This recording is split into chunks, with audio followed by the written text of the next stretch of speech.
और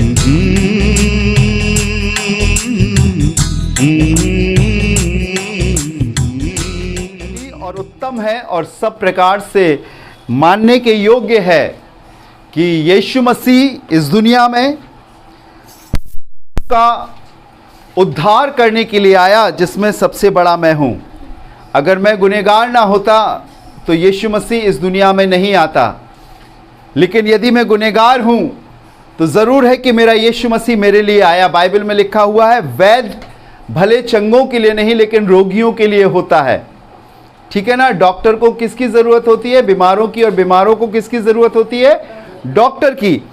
एक गुनहगार को ज़रूरत होती है जो उसके गुनाहों से, उसके पापों से उसे आज़ादी दे सके, छुटकारा दे सके, मोक्ष दे सके। वैसे ही प्रभु यीशु मसीह मेरे और आपका उद्धारकर्ता बनकर, मुक्तिदाता बनकर इस दुनिया में आया। आज की इस शाम में एक छोटी सी बात मैं आपके संग शेयर करना चाहता हूँ। विश्वास करता हूँ परमेश्वर इसके द्वारा आपको बरकत देगा। इससे पहले कि मैं आपसे परमेश्वर के वचन की उस आयत को पढ़वाऊं, मैं आपको बताना चाहता हूं खुदा के कलाम के आधार पर कि जो मनुष्य इस दुनिया में जी रहा है, हर एक काम के पीछे उसका कोई ना कोई उद्देश्य, कोई ना कोई मकसद होता है। यदि वो घर बनाता है तो इसलिए कि वो उसमें रहे, यदि वो गाड़ी खरीदता है तो वो इसलिए कि उससे वो आ जा सके, यदि वो खाना बनाता है तो इसलिए कि उसे खाकर वो अपना पेट भर सके, और यदि वो कहीं नौकरी या काम करता है तो वो इसलिए कि वो कुछ पैसा अपने लिए जोड़ सके आगे भविष्य के लिए। इसका मतलब कि हर एक काम के पीछे कोई ना कोई उद्देश्य होता है। Praise the Lord.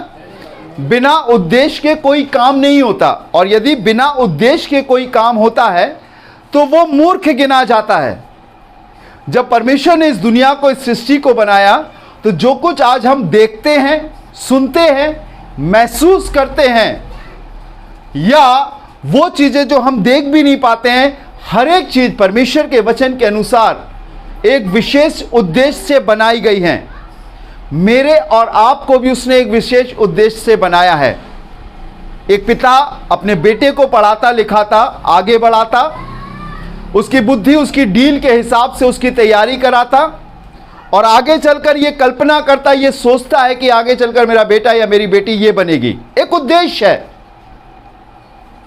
और कई बार जब वो उद्देश्य पूरा नहीं होता तो कई बार माँ बाप निराश होते कि हमने इतना पढ़ाया लिखाया, सब कुछ किया, लेकिन उसके बाद भी ये निकम्मा निकल गया, इसने मेरी बातों को नहीं माना, और आज देखो जिंदगी कैसी है। कई एक ऐसे परिवार मेरे सामने आते जहां पर माँ बाप मुझसे आकर कहते हैं कि बेटा भैया मैंने इसको अच्छे से अच्छे स्कूल में पढ़ाया लिखाया, सब कुछ किया, लेकिन ये मेरे उद्देश्य के विपरीत चला। देखो इसने ऐसा काम कर दिया, बताओ मैं क्या करूं। रात दिन हमें डर लगता है कहीं पुलिस ना आ जाए, कहीं रास्ते में से कोई बदमाश गुंडा घेर के मार ना दे, और माँ बाप सब कुछ खर्च करने के बाद भी आज निराश हैं, क्योंकि उनके उद्देश्य के अनुरूप वो बच्चा नहीं चला। खुदा के लोगों, जब हम मनुष्य अपने जीवन के विषय में इतनी बातें सोचते हैं, अपने परिवार के विषय में इतनी बातें सोचते हैं, तो वो आसमानी परमेश्वर भी मेरे और आपके लिए बहुत कुछ सोचता है। मेरे और आपका इस दुनिया में आना या जन्म लेना एक इत्तेफाक नहीं है, लेकिन इसके पीछे एक बहुत बड़ी योजना है, एक बड़ा उद्देश्य है। और जिस उद्देश्य से परमेश्वर ने हम मनुष्यों की संरचना करी, बाइबल में लिखा है, अपनी शक्ल, अपने स्वरूप, अपनी समानता में अपनी सीरत बख्शी, लेकिन उसके विपरीत हम मनुष्य चलने लगे, और उस उद्देश्य में शैतान शामिल हो गया। अक्सर माँ बाप कहते हैं ये हम लोगों की तो कम, बाहर वालों की ज्यादा सुनता है। वैसे हम मनुष्य की आदत हो गई, हम लोग अपनी तो कम, अपने परमेश्वर की तो कम, लेकिन बाहर वालों की ज्यादा सुनते हैं। परमेश्वर की कब सुनते हैं? जब हम विपत्तियों से घिर जाते हैं, जब संकट हमारे चारों ओर आ जाते हैं, तब हम परमेश्वर की सुनते हैं। लेकिन जब हमारे बेहतर और उत्तम दिन होते हैं, तब हम परमेश्वर की नहीं सुनते हैं। हमने परमेश्वर को सिर्फ अपने दुख और तकलीफ का साथी बनाया है, लेकिन हमने कई बार अपनी खुशी और अपने आनंद का साथी उसे नहीं बनाया है। परमेश्वर ने मनुष्यों को एक उद्देश्य से बनाया। कोई पिता, कोई मां कभी अपने बेटे, अपनी बेटी से अलग होना नहीं चाहते। वो ये चाहते हैं कि वो हमेशा उनके संग रहें, उनकी औलाद उनके पास रहे, उनका हालचाल ले, काम करने जाएं, आ जाएं, फिर उनके संग रहें। ऐसे ही परमेश्वर भी चाहता है। तभी तो उसने जब आदम हवा को बनाया था तो वो आसमान से जमीन पर उनसे मिलने के लिए उस बागे अदन में आया करता था। लेकिन पाप के कारण परमेश्वर और मनुष्यों के बीच में एक बहुत बड़ा गैप आ गया, एक दूरी आ गई। उस दूरी को परमेश्वर ने बहुत तरीके से ठीक करने की कोशिश करी। अगर आप खुदा के कलाम को पढ़ें तो जगह जगह लिखा हुआ है, राजा आए, न्यायी आए, नबी, भविष्यवक्ता आए। सब लोगों ने कोशिश करी कि मनुष्यों की और खुदा के बीच की जो दूरी है वो खत्म हो जाए और परमेश्वर फिर मनुष्यों से मिलने लगे। लेकिन चंद लोग, कुछ ही लोग मिलते थे जिनसे परमेश्वर गुफ्तगू किया करता था, बातें किया करता था। लेकिन उसे झुंड नहीं मिला, उसे ढेर लोग नहीं मिले कि वो सब पर अपनी मर्जी या अपनी बात प्रकट कर सके। तब फिर परमेश्वर मनुष्य के रूप में, यीशु मसीह के रूप में इस दुनिया में आया। परमेश्वर स्वयं मनुष्य बन गया। 33.5 साल की उम्र में 3.5 साल उसने जमीन पर बिताए और उसने अपने पिता परमेश्वर की सारी बातों को लोगों को बताया और एक ही बात प्रचार किया करता था कि मन फिराओ, क्योंकि स्वर्ग का राज निकट है। वो आसमान से जमीन पर इसलिए आ गया ताकि हम मनुष्यों को आसमानी परमेश्वर से मिला सके। चूंकि इतना पाप था, घनघोर पाप था, और परमेश्वर पाप से दूर रहता है, परमेश्वर का पाप का कोई संबंध नहीं होता है। और किसी जानवर के बलिदान से, किसी पक्षी के बलिदान से, जैसी व्यवस्था बताती है, किसी का उद्धार और छुटकारा संभव नहीं था। तब परमेश्वर मेरे और आपके लिए क्रूस पर चढ़ा। यूहन्ना की सुसमाचार उसका 3 अध्याय उसके 16वें पद में लिखा हुआ है, क्योंकि परमेश्वर ने जगत से ऐसा प्रेम रखा कि उसने अपना इकलौता पुत्र दे दिया ताकि जो कोई विश्वास करे वो नाश ना हो परंतु अनंत जीवन पाए। ये पिता परमेश्वर की मोहब्बत थी कि उसने अपने इकलौते पुत्र को मेरे और आपके लिए दे दिया ताकि वो क्रूस पर अपने प्राणों को दे, अपने लहू को बहाए। और पहले पत्रस की किताब में लिखा हुआ है, तुम्हारा छुटकारा नाशमान वस्तुओं के द्वारा नहीं, सोने चांदी के द्वारा नहीं, पर मसीह के बहुमूल्य लहू के द्वारा हुआ है। और उसने अपने खून को बहाया और अपनी अंतिम सांस तक वो क्रूस पर रहा, क्योंकि एक पवित्र शख्स, एक पवित्र खून से ही हम अपवित्र लोगों का छुटकारा संभव था। एक गुनहगार, एक पाप से भरे हुए शख्स के लहू से हमारा छुटकारा नहीं है। हमारा छुटकारा जानवरों के खून से नहीं है, हमारा छुटकारा खुदावंद यीशु मसीह परमेश्वर के खून से। प्रेज द लॉर्ड, जय मसीह की। और ये बात मैं आपको बाबुलंद बताना चाहता हूं, परमेश्वर के लोगों, वो आसमान से आया ताकि हम जमीन पर रहने वाले इंसानों का मिलाप आसमानी पिता से कर सके। फिर से उसने वही कोशिश करी, वही प्रयास किया जब उसने सृष्टि बनाते समय किया था। और उसने मालूम क्या कहा? अब निकालिएगा मेरे संग परमेश्वर के वचन की आयत, 1 कुरिन्थियों 3 अध्याय और उसका 16वां पद। 1 कुरिन्थियों 3 अध्याय और उसका 16वां पद। बहुत गौर से सुनिएगा, आपने कई बार सुना होगा। आप इस बात को जानिए और समझिए। पढ़िएगा, जोर से पढ़े कोई। 1 कुरिन्थियों 3 अध्याय 16वां पद जी। क्या तुम नहीं जानते? क्या तुम नहीं जानते? एक सवाल है, क्या तुम नहीं जानते? और यह बात सत्य है खुदा के लोगों की, बहुत सारे लोग नहीं जानते। अभी हमारी आंटी गवाही दे रही थी, दीदी गवाही देती है, कभी सुमन, कभी और भी लोग गवाही देते हैं।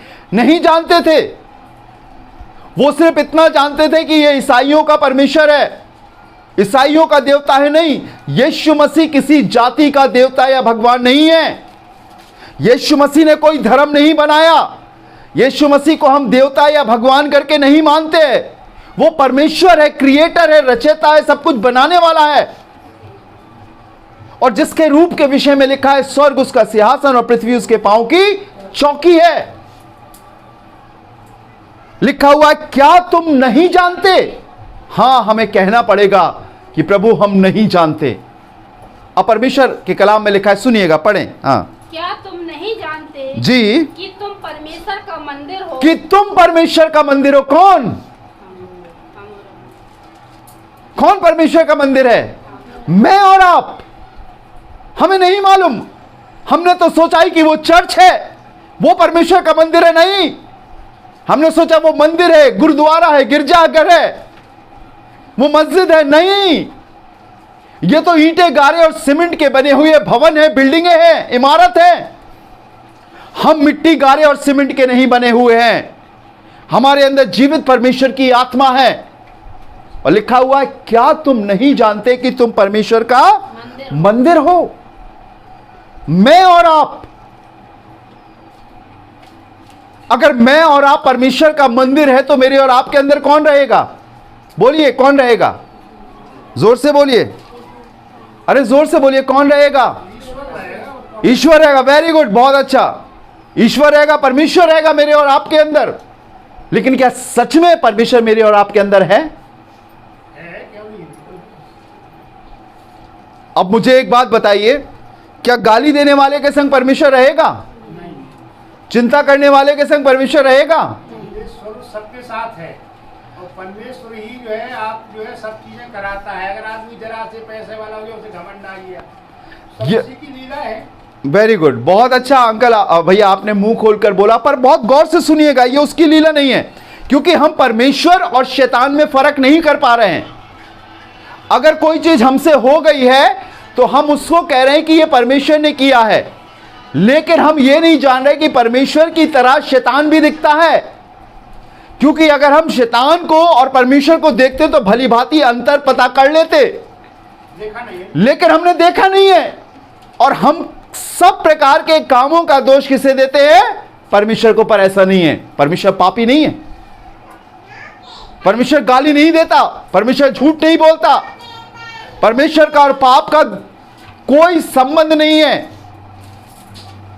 हां, यह बात मेरे और आपको भली भांति जानना है। खुदा के लोगों, जब मैं और आप अपने घर में रहते हैं, जहां हम निवास करते हैं, तो हमने अपने घर को साफ करते हैं, झाड़ते हैं, पोछा लगाते हैं, जाला निकालते हैं। घर की बहनें, घर की बेटी, घर की महिलाएं, पुरुष घर को साफ करते, वाइट वॉश करते, चमका कर रखते हैं। क्योंकि गंदे घर में या गंदे कमरे में तो हम खुद भी रहना पसंद नहीं करते। जरा सोचिए, जब हम इंसान होकर एक गंदी जगह पर नहीं रहना चाहते, तो क्या हमारे दिल के, आत्मा के मंदिर में उस गंदी जगह में परमेश्वर रहेगा? नहीं रहेगा। हमें नहीं मालूम है परमेश्वर के लोगों, हम परमेश्वर तो कर रहे हैं, लेकिन हकीकत में परमेश्वर हमारे पास नहीं है। यह तो उसकी दया है हम पर कि आज हम मिटे नहीं है, हम मर मिट नहीं गए। विलाप गीत की किताब में लिखा है, हम मिट नहीं गए। ये परमेश्वर की महाकरुणा का फल है, क्योंकि उसकी दया अमर है। आज हमें अगर हमारे गलत कामों का बदला नहीं मिल रहा, तो यह परमेश्वर की दया है, परमेश्वर का अनुग्रह है। लेकिन आज हम उसी गंदगी में परमेश्वर को अपने जीवन में रखना चाहते हैं, पर नहीं, हम अपने आप को धोखा दे रहे हैं। परमेश्वर तो एक ऐसा परमेश्वर है, अगर हम हाथ और पांव से और अपनी जुबान से गुनाह भी ना करें, लेकिन यदि हम अपने मन में बुराई के विषय में सोच लेते तो हम पापी ठहरते हैं। बाइबल में लिखा हुआ है, रोमियो की किताब में, सबने पाप किया और परमेश्वर की महिमा से रहित हैं। कोई भी धर्मी नहीं, एक भी नहीं, सबने पाप किया। अब हम इस मंदिर को अगर साफ करेंगे, तभी परमेश्वर हमारे अंदर रहेगा।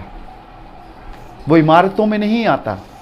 ये सजीव नहीं है, ये निर्जीव है, इसमें प्राण नहीं है, इसमें प्राण है। परमेश्वर अगर निर्जीव है तो वो मूर्तियों में वास करता, इंसान की बनाई हुई तमाम चीजों में वास करता, तस्वीरों में वास करता। पर नहीं, वो सजीव है, वो जीवित है, तो वो जीवित में ही तो वास करेगा। एक आयत निकालिएगा जल्दी से मेरे लिए, आपको बड़ा अच्छा लगेगा। 2 कुरिन्थियों 6वां अध्याय, 2 कुरिन्थियों इसी के बाद मिलेगा आपको, 6वां अध्याय, उसके 16वें पद से पढ़िएगा। 2 कुरिन्थियों 6वां अध्याय 16वें पद से, सुनिए जी, हाँ जोर से। और मूर्तियों के साथ साथ सुनिएगा, और मूर्तियों के साथ परमेश्वर के मंदिर का क्या संबंध? परमेश्वर के मंदिर का क्या संबंध? क्या परमेश्वर ने मूर्ति बनाई? मुझे बताइए। नहीं, परमेश्वर ने मूर्ति थोड़ी नहीं बनाई। मूर्ति तो हमने आपने बनाई। वेरी गुड, बहुत अच्छा। परमेश्वर ने मूर्ति नहीं बनाई, और बाइबल में भी लिखा हुआ है कि परमेश्वर का, फिर से पढ़िएगा, सुनिए जोर से, पढ़े। और मूर्तियों के साथ और मूर्तियों के साथ परमेश्वर के मंदिर का क्या संबंध? क्या संबंध? कोई नाता नहीं। नहीं, कोई नाता नहीं। आगे। क्योंकि हम तो जीवते परमेश्वर के मंदिर हैं। क्योंकि हम तो जीवते परमेश्वर का क्या है? मंदिर। हम और आप हैं। और आगे, जैसा परमेश्वर ने कहा है, हाँ, मैं उनमें बसूंगा। मैं उनमें बसूंगा। किसमें? मूर्तियों में? किसमें भैया? जोर से बोलिएगा। हम में और आप में। मैं उनमें बसूंगा। वो इमारत है, वो भवन है जहां पर लोग इकट्ठे होते हैं, एक संग मिलकर उसकी आराधना करते हैं। बाइबल में लिखा है, जहां 2 या 3 मेरे नाम से इकट्ठे होते हैं, मैं उनके बीच में हाजिर होता। बीच में तो आता है, क्या वो हमारे अंदर आता है कि नहीं, ये देखना है। नहीं आता है, क्यों नहीं आती है? परमेश्वर आता है, वापस तो परमेश्वर अपने अंदर तो है परमेश्वर। नहीं नहीं नहीं नहीं, अभी नहीं आएगा, अभी नहीं आएगा, क्योंकि जब पाप रहेगा तो परमेश्वर नहीं आएगा। जिस दिन हम पाप करना छोड़ देंगे, जिस दिन हम पाप से मुंह फेर लेंगे, एक नेकी और भलाई का, परमेश्वर की आज्ञा का जीवन जिएंगे, तब परमेश्वर मेरे और आपके अंदर आएगा। अभी नहीं। अभी तो उसका अंश है मेरे और आपके अंदर, शरीर, आत्मा, प्राण। शरीर जो मैं और आप देख रहे हैं, प्राण जो मेरे और आपके खून में, आत्मा जो उस परमात्मा का अंश है जो कभी नहीं मरती। ये उसकी दया है कि आज हम मिटे नहीं हैं।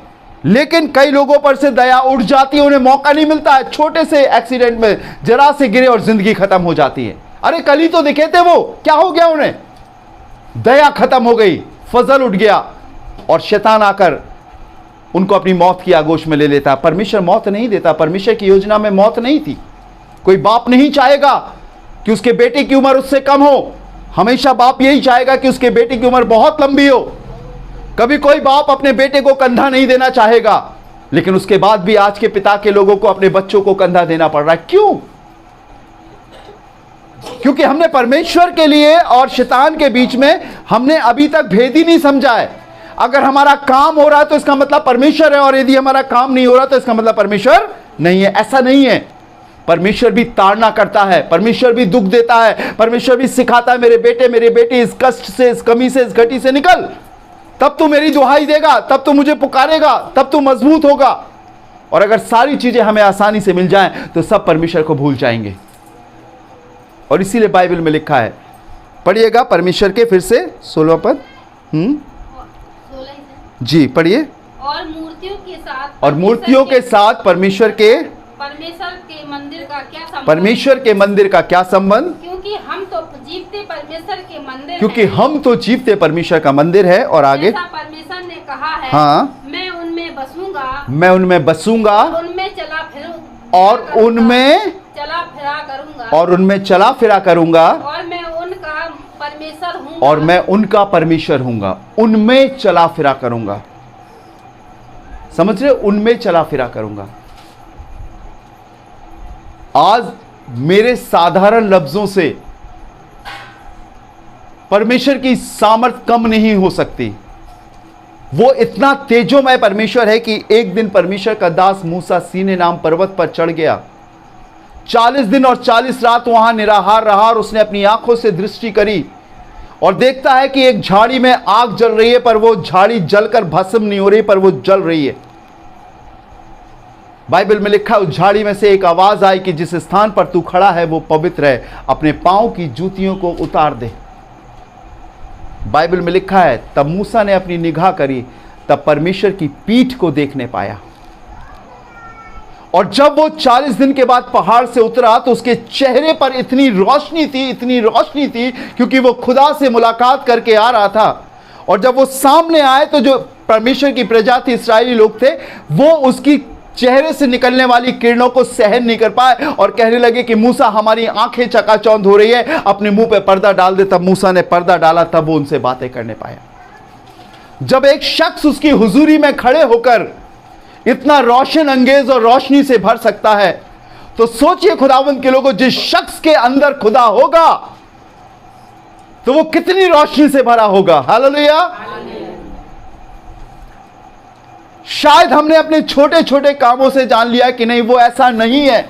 खुदावंद के लोगों, अगर खुदावंद आपके दिल में होगा तो आपके पास नकारात्मक बातें नहीं होंगी, निराशा की बातें नहीं होंगी, क्योंकि परमेश्वर के पास हां है, नहीं शब्द नहीं है। दुनिया मना कर देगी, दुनिया बोल देगी, लेकिन परमेश्वर के पास हां और आमीन के साथ सारी बातें पूरी होती हैं। और जब वो मेरे और आपके अंदर होगा तो ऐसा नहीं कि मेरे और आपके 4-5 हाथ पांव निकल आएंगे, मैं और आप हवा में उड़ने लगेंगे। नहीं, हम इसी जिस्म में होकर अपने जीवन से परमेश्वर को दिखा सकते हैं, प्रार्थना करके, सकारात्मक होकर, लोगों के दर्द में आंसू बहाकर प्रार्थना करके, अच्छी आशीषमय बातें बोलकर, घृणा, द्वेष, पाप, बुराइयां, गाली देना, धोखा देना, इनसे अलग हटकर हम अपने जीवन में अपने परमेश्वर को निमंत्रण दे सकते हैं, क्योंकि आने वाला वो है और ग्रहण करने वाले हम हैं। और जब वो हमको उस योग्य समझेगा, कैपेबल, योग्य समझेगा, तब वो हमारे जीवन में आएगा। हालेलुया। ऐसा नहीं है कि वो हर जगह चला जाए। एक गाली देने वाला शख्स कहने लगे ये तो परमेश्वर ही गाली दिलवा रहा है, नहीं, शैतान दिलवा रहा है, क्योंकि परमेश्वर ने शैतान को छूट दे रखी है। लेकिन जिस दिन परमेश्वर हमारे जीवन में आता, हमें बुराई करना, हमें गाली देना, हमें चिंताएं करना, हमें दोष लगाना अच्छा नहीं लगता। हम उनसे दूर हटने की कोशिश करते हैं, अपना जीवन प्रार्थना में, अपना जीवन परमेश्वर की संगति में, और इस बात को जानकर कि खुदावंद हमारे पास है। क्योंकि जैसे हम पाप करेंगे, जैसे हम गुनाह करेंगे, याद रखो खुदा के लोगों, परमेश्वर तुरंत चला जाएगा। हमें पता भी नहीं चलेगा परमेश्वर कब हमारे पास से चला जाएगा। Praise the Lord. हमें मालूम ही नहीं चलेगा कि वो कब हमसे रूठ जाएगा, कब हमसे मुंह फेर लेगा। अभी लाइट ऑफ करेंगे तो आपको अंधेरे को बुलाना नहीं पड़ेगा, अंधेरा अपने आप आ जाएगा। और जैसे ही लाइट ऑन करेंगे तो अंधेरा अपने आप, पाप आता है, परमेश्वर चला जाता है। हमें पाप के अगेंस्ट लड़ना है, हमें पाप को दूर करना है। Praise the Lord. हमें अपने जीवन को ऐसा बनाना है कि वो हमारे अंदर आ सके। बहुत सारी आयतें मेरे पास हैं, पर वक्त नहीं है, मैं आपको कभी और मौका मिलेगा बताऊंगा। पर इस मंदिर को साफ करें, इस मंदिर को साफ करें। मेरे अंदर कितनी गंदगी है, मेरे मंदिर में कितनी गंदगी है, मैं जानता हूं। आप अपने विषय में जानते हो, आप अपने विषय में जानते हो, और सब अपने जीवन के विषय में बेहतर जानते हैं। आज जब मैं आपके लिए प्रार्थना करने जा रहा हूं, आप अपने घर जाते हो तो 5 मिनट के लिए अपने घर में बैठकर ये सोचना, क्या प्रभु मैं पवित्र हूं या अपवित्र हूं? क्या सच में प्रभु तू मेरे अंदर रहना चाहता है या नहीं रहना चाहता? मैं चाहता हूं प्रभु तू मेरे अंदर रहे। Praise the lord, praise the lord Babli, praise the lord. प्रभु यीशु मसीह का धन्यवाद हो, प्रभु यीशु मसीह की महिमा हो। अगर मैं और आप जब तक अपने जीवन में उसको आने के लिए आमंत्रित नहीं करेंगे, वो जबरदस्ती नहीं आएगा। प्रकाशित वाक्य, खुदा के वचन में लिखा है, प्रकाशित वाक्य 3 अध्याय 20वें पद में, देख मैं द्वार पर खड़ा हुआ खटखटाता हूँ, यदि कोई मेरा शब्द सुनकर द्वार खोलेगा तो मैं उसके पास भीतर आकर उसके साथ भोजन करूंगा और वो मेरे साथ बैठना चाहता है। अभी खटखटा रहा है। जब खुदा का कलाम हम प्रचार करते हैं तब उसका वचन हमारे दिल के दरवाज़ों को खटखटाता है, और जब हम उसे खोलेंगे तो वो हमारे जीवन में आएगा, हमारे जीवन में वास करेगा, हमारे संग रहेगा। बहुत अच्छा लगेगा। वो बोझ जो आपके जीवन पर है, परमेश्वर उसको दूर करेगा और हमेशा मेरे और आपकी सहायता करेगा। जहां पर आप कमजोर हो रहे हो ना, जब एक भारी चीज को कोई उठाता है और जब डगमगा जाता है तो हम लोग कहते भैया नेक हमारी मदद करियो, नेक हमारी मदद करियो। जब आप अकेले उस बोझ को नहीं उठा पाओगे, वो आपको सहारा देगा, आवाज देगा, सुनोगे आप, स्वप्न में बातें करेगा। जब आप बहुत अनंत पीड़ा में होगे कि मैं हार गया हूं प्रभु, मैं कैसे निकलूं, वो आपका भाई, वो आपका परमेश्वर, वो आपका साथी बनकर आपकी मदद करेगा। हालेलुया। ये है परमेश्वर। आइए अपनी आंखों को बंद करें और प्रार्थना करें। मेरे पीछे एक प्रार्थना बोलिएगा, मुझे बड़ा अच्छा लगेगा जब आप इस प्रार्थना को बोलेंगे। प्रभु यीशु मसीह, हम आपका धन्यवाद देते हैं आपके वचन के लिए, जो हमें सतर्क और सचेत करता है। प्रभु, तेरे वचन के द्वारा हमने सीखा है कि आप हमारे अंदर वास करते हैं।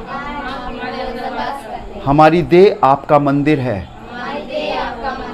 प्रभु, हमारी देह को, हमारी आत्मिक शरीर को अपने खून से धोकर साफ कर,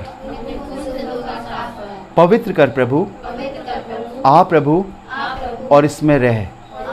मैं चाहता हूँ प्रभु यीशु मसीह, मेरा दिल, मेरी आत्मा, मेरा हृदय तेरा मंदिर बने और तू इसमें वास करे।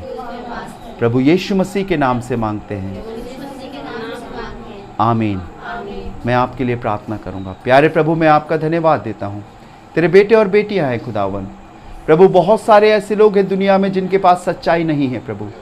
जैसा उन्होंने सीखा है, जिस संस्कार में वो पले बड़े हैं प्रभु, आज उसी को मानते हुए वो आगे बढ़ रहे हैं।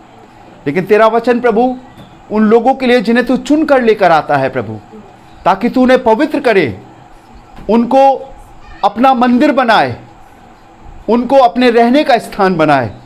आज प्रभु मैं प्रार्थना करता हूँ, तेरे बेटे और बेटियों पर तेरा बरकत का हाथ हो। हाँ प्रभु, गुनाहों को माफ़ कर, क्षमा कर और ऐसा जीवन दे प्रभु कि तू इनके बीच में, इनके जीवन में, इनके अंदर आना जाना तेरा शुरू हो जाए। और प्रभु यीशु मसीह तू इनका प्रभु हो जाए और हमेशा ये तेरी चराई की वो भेड़ें कहलाए जो इन्हें हर रोज़ सुखदाई जल के झरने के पास, पवित्र आत्मा से भरने वाला झरने के पास ले जाते हैं। खुदा इनकी मदद और सहायता कर। सब कुछ आपके हाथों में सौंपते हैं। सारा आदर महिमा आपको देते हैं। प्रभु यीशु मसीह के नाम से मांगते हैं, आमीन आमीन। Praise the Lord. जय मसीह।